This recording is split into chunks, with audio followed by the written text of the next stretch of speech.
Este é o podcast Cidade de Fato, um podcast para ouvir as vozes das cidades, um espaço de diálogo.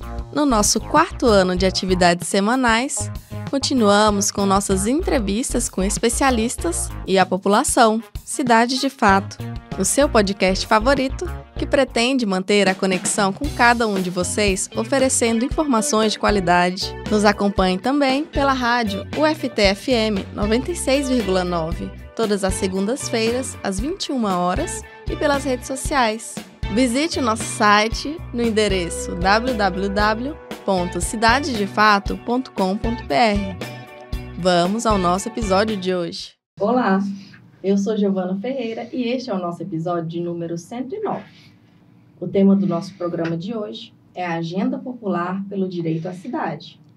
Para falar desse tema relevante, está conosco a Karine Corrêa e o Renato Rodrigues. Eu quero agradecer a todos os ouvintes pela audiência e dar um alô para a nossa equipe Cidade de Fato. Está comigo hoje o professor Basoli. Oi, professor, tudo bem? Olá, Giovana. É importante a gente discutir a agenda, né, e levar para os nossos ouvintes aí toda a metodologia de como isso está sendo trabalhado e até convidar para que todos participem desse momento muito importante para a cidade. Verdade, professor. Uma temática muito importante. E hoje eu tenho uma consideração a fazer que faz exatamente um ano que eu estou no Cidade de Fato. Então, para mim, Que maravilha! É de muita alegria poder estar nesse episódio comemorando essa data. Falando dos nossos convidados, a nossa convidada de hoje é Karine Corrêa, arquiteta e urbanista pela Universidade Federal do Tocantins, mestranda em Desenvolvimento Regional pelo Programa de Pós-Graduação em Desenvolvimento Regional, compõe a equipe do Laboratório das Cidades e o Grupo Cidade e Meio Ambiente, ambos da Universidade Federal do Tocantins. Compõe também a Secretaria Nacional do BR Cidades. E o Renato Rodrigues, estudante de Arquitetura e Urbanismo pela Universidade Federal do Tocantins, atua como pesquisador na área de planejamento urbano, justiça socioambiental e climática, é membro do Grupo Pensamento e Prática no Urbanismo Contemporâneo e do Grupo de Estudos em Desenvolvimento Urbano e Regional. Faz parte do Instituto de Atenção às Cidades e compõe o Núcleo Tocantins do BR Cidades. Olá, Renato, olá, Karine, sejam muito bem-vindos à Cidade de Fato. Muito obrigada, Giovana. Bom dia, professor Basoli. Nossa, eu fico muito feliz de a gente ter essa conversa, principalmente porque nós estamos assim, a família da Agenda Popular pelo Direito à Cidade. Então, Giovana faz parte desse processo, o professor Basoli coordena esse processo, Renato, um grande companheiro, então a gente tem muito o que conversar e vivenciar, né? Sim, é um prazer muito grande estar aqui com vocês. Eu acredito que vai ser um debate muito interessante e poder trazer essa discussão como um ponto de pauta é um fator muito importante para a gente analisar esse processo de participação popular aqui dentro de Palmas, ainda mais com vocês, né? O projeto Agenda Popular pelo Direito à Cidade visa fortalecer o espaço de diálogo interdisciplinar e multidisciplinar, já existente, que é composto por atores e agentes específicos em discutir a cidade, não renunciando à intervenção direta da população em geral, entidades, instituições, movimentos sociais, especialistas e professores. Nessa perspectiva, pretende-se pensar Palmas a partir de uma agenda popular, por meio das atividades propostas pelo projeto. O projeto busca promover debates e articular um pensamento crítico e alternativo, entretanto propositivo, na formulação de ideias, além de promover orientações técnicas, propostas de soluções e estratégias com a finalidade de promoção de intervenções transformadoras da realidade social, por meio da construção coletiva de uma cidade democrática, múltipla, justa e livre. Para iniciar, então, eu gostaria que vocês dessem uma introduzida no projeto, né, que é o tema do episódio de hoje. Muito bom, Giovana. A Agenda Popular, ela surge como um projeto transformador a partir das desigualdades urbanas já estabelecidas em Palmas. Então, quando você coloca, por exemplo, que é um processo que vem desde 2015, é justamente porque nós estamos dentro do Palmas Participa, que é coordenado pelo professor Basoli, que já faz esse trabalho também de atividades com a comunidade, respeitando sempre, né, o local de fala das pessoas. Então, o que nós buscamos dentro da agenda popular é justamente ter esse espaço multidisciplinar com a população, os movimentos sociais, a academia, para a gente conseguir, de fato, estabelecer esse processo que é participativo, né? E que realmente pode transformar as nossas vidas e a nossa realidade a partir do que a gente vivencia. Começou em abril as nossas atividades, nós temos 3 oficinas que já foram organizadas e todas as 3 oficinas nos dão perspectivas diferentes em relação ao que de fato está acontecendo dentro dessas comunidades. Para a gente é muito gratificante levar esse trabalho para frente e construir isso em conjunto, né? Porque a gente, às vezes, tem uma metodologia e isso vai mudando com o passar dos tempos também, quando a gente vai vendo que a gente pode aplicar algo aqui, ou retirar, ou fazer essa movimentação para continuar o trabalho.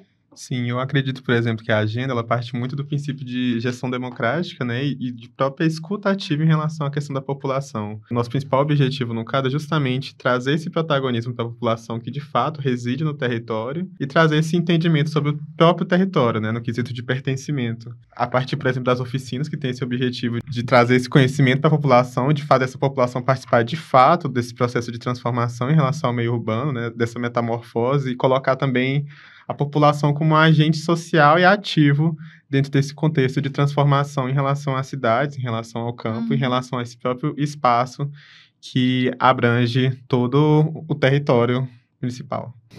Aproveitando esse gancho, né, que você fala sobre gestão urbana, eu gostaria de perguntar como que o projeto Agenda Popular pelo Direito à Cidade pretende assegurar que as propostas e soluções desenvolvidas sejam eficazes na promoção de intervenções que realmente transformem a realidade social palmense, né?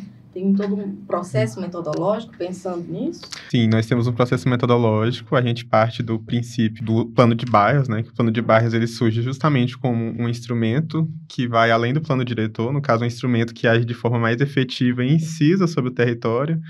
Quando a gente fala, por exemplo, de Palmas, no caso, um município, a gente tem que partir do ponto que o município ele é composto por diferentes tipos de territórios, por diferentes tipos de fases, né? Cada parte desse território tem seu tipo de identidade, tem seu tipo de característica que é específico. Então, a gente parte do plano de bairros como uma forma de caracterizar e diagnosticar e escutar também essa população, entendendo essas necessidades, entendendo qual que é a propriedade que possui essa característica em relação ao espaço, em relação à questão da paisagem e de como que isso influencia dentro do meio urbano, né? Por exemplo, dentro das nossas reuniões, nós vimos diferentes tipos de discussões, desde discussão acerca de questão de justiça ambiental e climática, desde discussões acerca de regulação fundiária, até mesmo discussões acerca de questões de acessibilidade. Então, essas discussões e essas pautas elas vão se alterando de acordo com o tipo de ambiente que a gente vai visitando.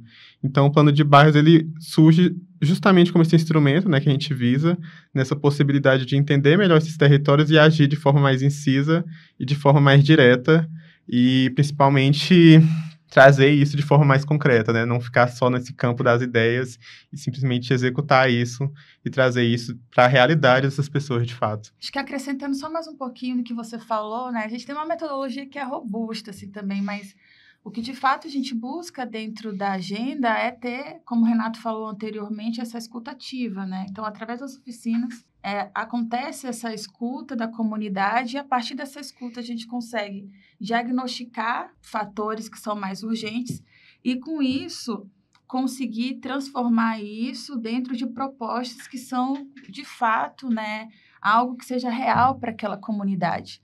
E aí a gente estrutura em eixos temáticos também. Então, são eixos, como o Renato falou, que são abordagens que vai desde meio ambiente, mobilidade, infraestrutura, mas lembrando que a agenda possui eixos estabelecidos para que toda essa conversação, né, e esse diagnóstico ele seja revertido de fato em um diagnóstico conciso.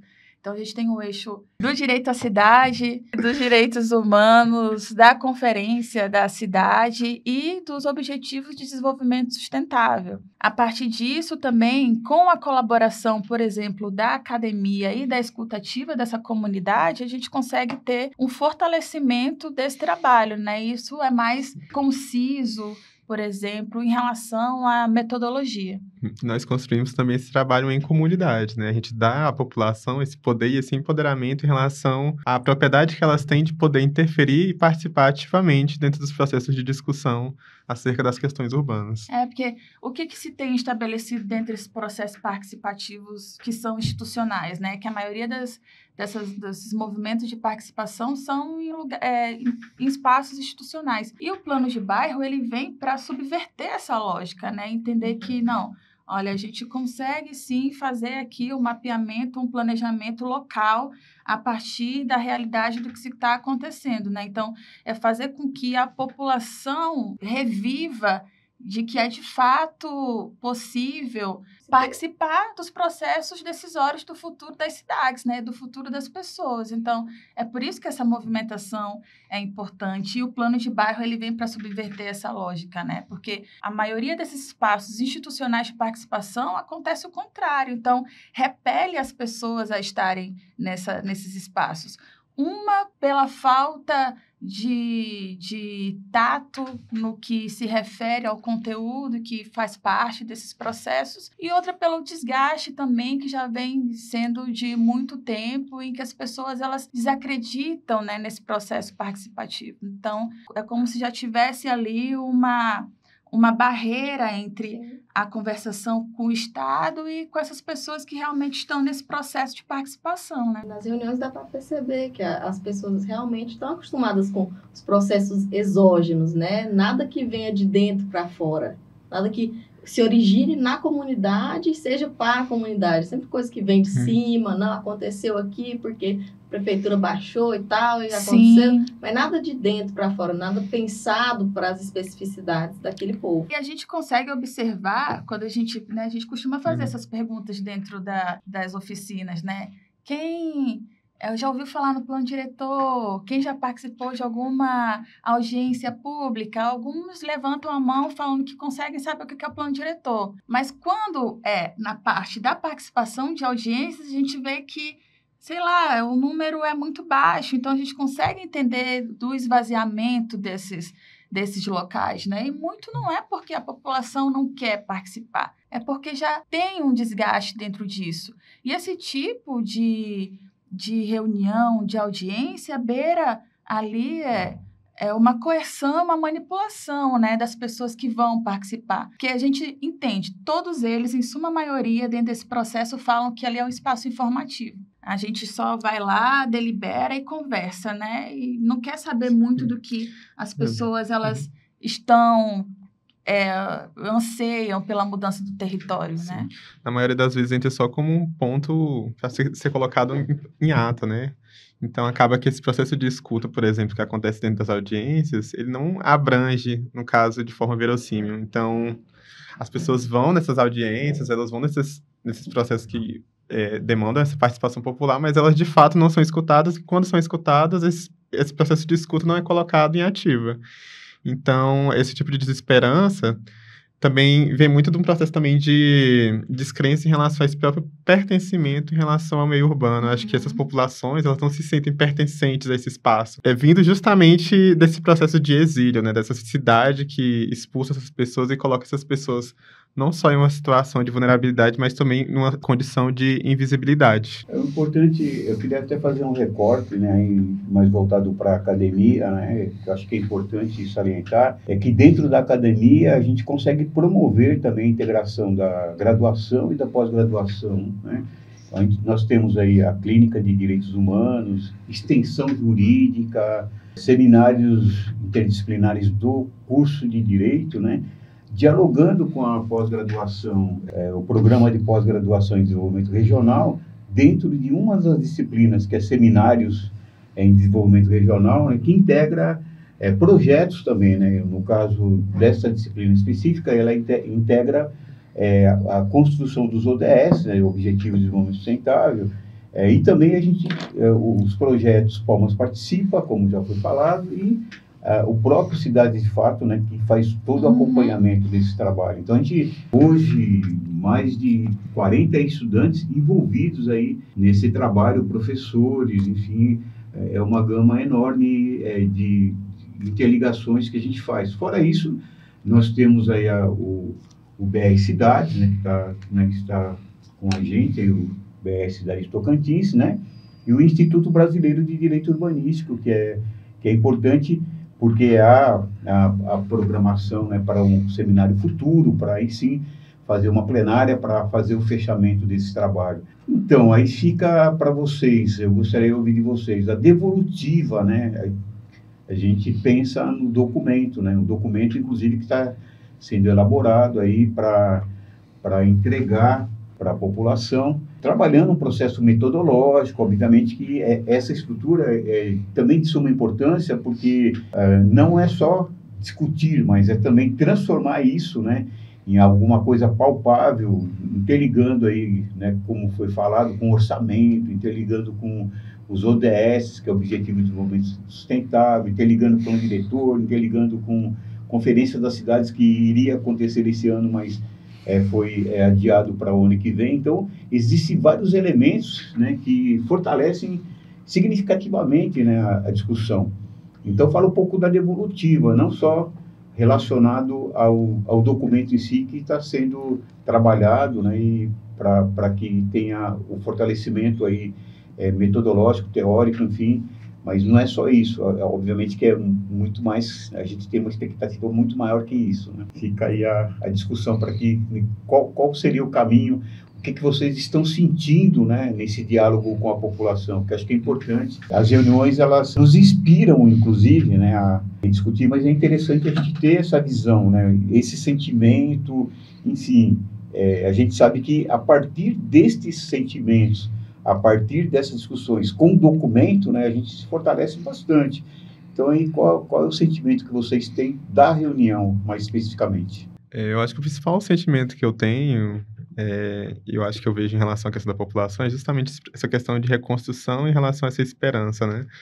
Porque nós conseguimos ver, por exemplo, dentro das reuniões, um sentimento em comum que é justamente isso já discutido, que é esse sentimento de desesperança e descrença em relação a essa questão de mudança sobre a cidade. Então, acaba que as populações, elas já se colocam conformadas em relação a esse processo de exílio, em relação às questões urbanas. Quando a gente termina cada reunião, a gente consegue ver, por exemplo, que essas pessoas se sentem mais engajadas e que elas conseguem ter um outro olhar em relação ao território que elas pertencem, né? Que elas também se sentem mais pertencentes ao local que elas vivem. Então, eu acho que esse tipo de sentimento que a gente consegue transmitir, a gente consegue construir algo ideal nesse processo de trazer essa população de forma mais engajada dentro desses processos participativos. Eu concordo com o Renato. Eu acho que o sentimento é esse, assim, de que a gente colabora para reviver esse processo de que é possível influenciar o futuro urbano a partir dessas atividades, né? O que a gente escuta muito, porque antes da gente fazer as oficinas, essas oficinas elas só são possíveis de serem feitas porque a gente conversa com lideranças de bairros, com presidências também, para a gente também ter um espaço de fazer essas reuniões, de nos ajudar ali na mobilização das pessoas. Então, quando a gente conversa com essas lideranças, é no sentido de, tipo assim, olha, vocês estão vindo aqui só para fazer um levantamento, ou estudo, vocês estão vindo aqui também para nos ajudar a reverter essa lógica que já que está imposta, né? Marcou muito, assim, numa conversa que eu tive com a liderança antes da gente fazer a oficina, que é a região norte aqui de Palmas. E ele falou assim para eu e para Larice, que é a companheira do BR Cidade também, que a gente só falaria nessa oficina o que realmente a gente iria fazer. Porque se a gente falasse ou prometesse algo e não voltasse lá para cumprir, ali já teria findado a nossa atividade, sabe? Porque é isso que desmotiva também as pessoas, né? Então, é só ali usar de fazer um levantamento, trazer para a academia, mas não dar uma devolutiva para o povo. E é assim que a gente quer trabalhar dentro da agenda, é trazendo esse documento e fazendo com que esse documento ele seja publicizado, mas publicizado também na presença dessas pessoas, né?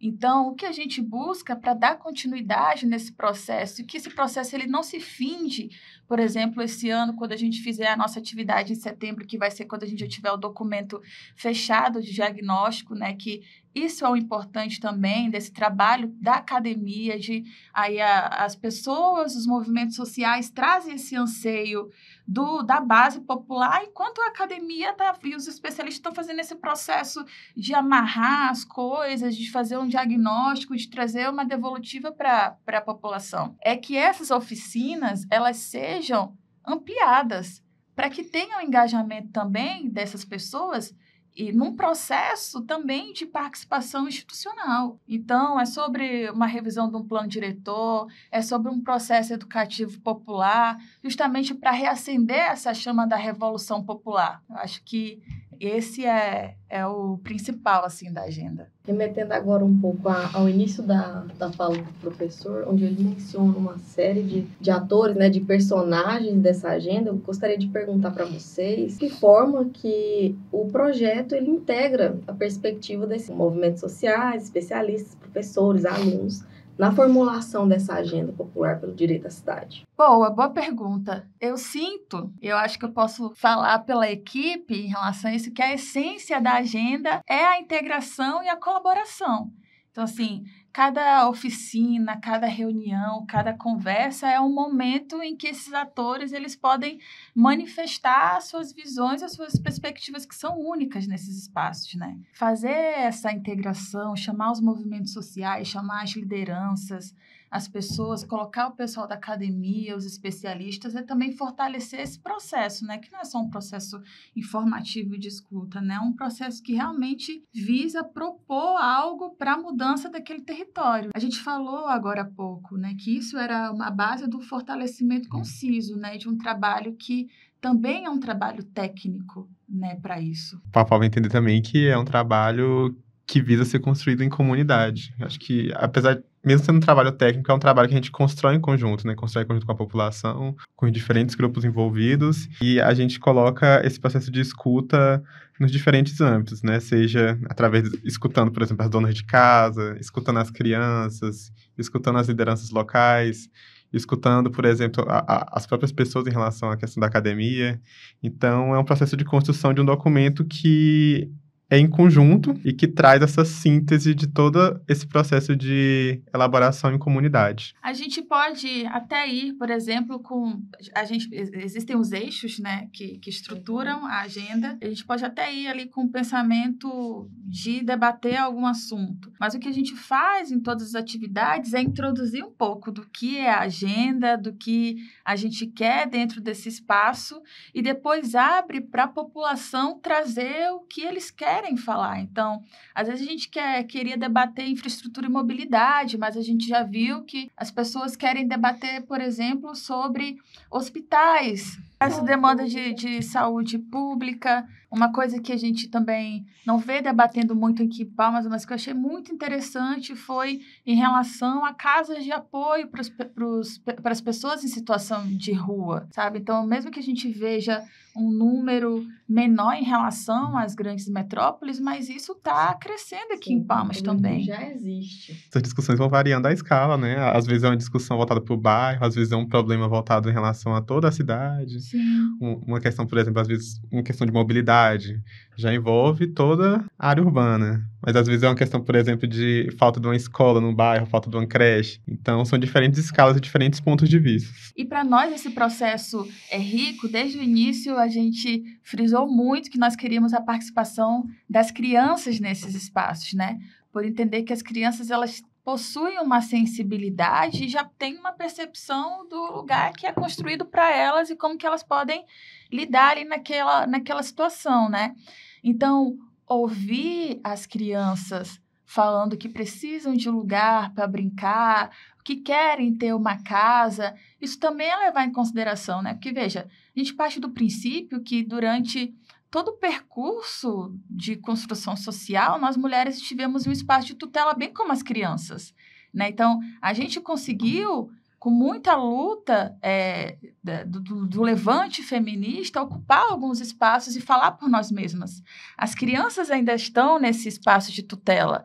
Então, colocar a criança também como protagonista de uma construção urbana, isso é revolucionário, isso é muito importante. Então, esse tipo de discussão que a gente tem também é uma discussão que tem que ser levada para as escolas, que é uma coisa que tem que ser trabalhada desde criancinha, sabe? Porque as crianças, elas conseguem falar por elas mesmas quando a gente chega ali e pergunta o que você quer para o seu bairro, o que você quer para a sua quadra, assim, o que você pensa de cidade. Então, isso é muito importante. O que a gente está verificando até pela a necessidade da continuidade, né? Então, é um processo que já deveria ser instituído já desde 88, né? Depois vem o plano diretor de 2007, que são os primeiros planos diretores interligados ao Estatuto da Cidade, enfim, essas questões todas. Mas a gente sabe que isso não vem acontecendo. Então, a gente vê agora uma oportunidade, né, de trabalhar com a população, mas que isso seja uma forma inicial e que haja um processo de continuidade.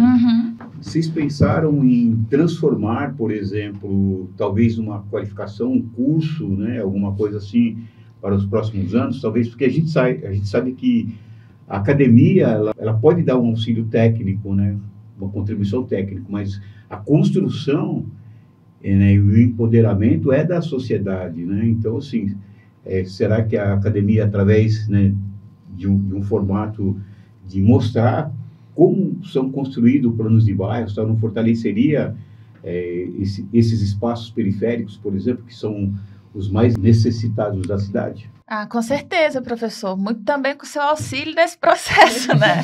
A gente tem certeza que a gente consegue estruturar isso. Que, veja, o plano de bairro, em muitos municípios, ele já é colocado ali como algo obrigatório dentro dos planos diretores, né? Então, essa primeira movimentação que a gente faz aqui em Palmas é muito para começar o barulho em relação aos planos de bairros, né? Então, a partir dessa construção da agenda e essa nossa vontade que tem de continuar esse processo, é justamente para tentar estabelecer de fato que o plano de bairro seja algo concreto e conciso em Palmas. Então, eu acredito que é por esse caminho que a gente vai, assim, a gente começa com as oficinas, a gente vai ter esse diagnóstico de maneira alguma subestimar o nosso trabalho, né? Porque às vezes a gente pensa assim que a gente ainda está no começo, assim, das coisas e talvez a gente não seja um plano, né? Mas veja, a gente já faz alguns diagnósticos, né? Então, a gente já tem esse primeiro contato. Então, a gente já tem um número de pessoas que querem participar dessa produção. E a gente sabe que as pessoas, elas também querem fazer parte dessa construção, né? Então, eu acho que a gente caminha para isso. Então, o que também nos é colocado agora, o BR Cidades, a rede BR Cidades, está com um projeto nacional, um projeto que se divide ali em regiões, né? E para cada região se deu autonomia para as pessoas trabalharem com os projetos que já estão colocados dentro do seu território. E a partir disso desenvolver uma cartilha e após isso desenvolver o curso. E esse curso e essa cartilha são a partir dos pontos que são levantados em cada cidade, em cada estado. E para nós o interessante é que os nossos pontos da cartilha e esse curso que seja estabelecido seja realmente direcionado para planos de bairros. E aí a gente consegue trazer pessoas que são especialistas em planos de bairros, a gente, como equipe, consegue se formar também e como comunidade também se formar. Então, acho que esse é um passo maravilhoso para as ações aqui em Palmas, sabe? Se o poder público não faz, a comunidade e os militantes, eles se reúnem em conjunto para tentar caminhar a partir dessa construção comunitária mesmo. E a gente consegue alcançar um dos nossos principais objetivos, que é justamente aparecer, né, e dar essa voz para essas comunidades invisibilizadas, no quesito de mostrar para o poder público que, de fato, essas comunidades existem e que elas demandam por mudança. Que elas demandam também por direito à cidade, né? Então, acho que essa questão do curso como capacitação e também da própria cartilha, ela respalda muito dentro desse processo de construção do plano. É verdade, Renato, e dá boas perspectivas, né, desse trabalho, dá mais gás para a gente estar nessa atividade da Agenda Popular. Pergunto para vocês agora, quais têm sido os desafios encarados pelo projeto durante esse tempo? Vocês já conseguiram notar que o provavelmente vão se estender aí ao longo desse trabalho? Olha, os desafios são alguns, mas eu acho que a nossa vontade de fazer essa mudança, ela consegue até ultrapassar esses desafios, assim, sabe? Mas nós enfrentamos pequenos desafios em relação à logística, por exemplo, entendendo isso que a gente falou lá no início, né? Que o projeto, ele é realizado com todo amor e carinho e a vontade toda do nosso corpo, né? A gente não consegue, a gente não tem uma verba, por exemplo, que possibilite a gente ter um espaço muito mais confortável para as pessoas, né? A gente vai até essa comunidade, fala com esses presidentes, essas lideranças do bairro, eles nos organizam também um espaço. O professor Basoli leva equipamento, você tá lá também para ajudar e captar todas essas coisas. Vem um que fica com as crianças e traz um lanche, compra uma coisa aqui, a gente que leva canetas, papéis. Então, tudo isso é construído a partir de nós, né? Isso é uma pequena coisa que, nossa, se a gente tivesse realmente financiamento, seria muito mais confortável, né? Mas isso também não nos impossibilita de construir, sabe? Alguns empecilhos ali em relação à mobilização também, né? Mesmo que a gente faça um trabalho de panfletagem, de conversa, de jogar as coisas para grupo de WhatsApp, grupo das quadras, a gente ainda assim tem um número que é restrito, digamos assim, de pessoas, né? Se bem que a nossa primeira oficina começou um pouco menor, a segunda oficina já tinha mais gente, a terceira oficina que foi em Taquarussu Grande também já tinham mais pessoas, né? E veja, Taquarussu Grande chamou a oficina para lá, né? Entraram em contato com o professor Basoli, porque já tinham visto as oficinas e chamaram a oficina. Então, isso também já é entender que, opa, estão enxergando a agenda e já estão vendo que isso é possível fazer dar uma mexida na cidade, né?